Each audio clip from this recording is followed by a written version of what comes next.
HealthBreak is sponsored by Dignity Health Central Coast. The number of people getting hip replacements in the U.S. is skyrocketing.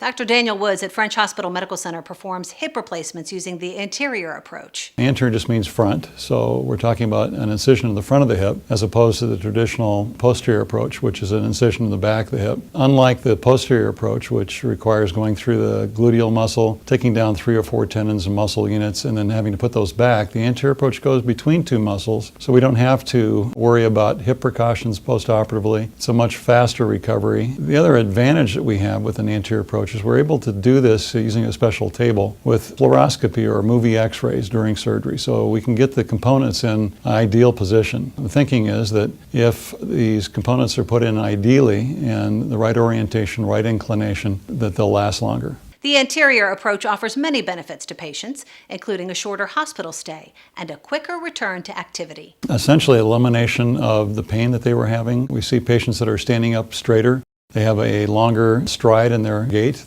They get rid of their limp. They're able to put their own shoes and socks on. They're able to trim their toenails. They're able to do things that they haven't been able to do for years. For more information, visit dignityhealth.org/Central Coast. I'm Kristen Presall. HealthBreak was sponsored by Dignity Health Central Coast.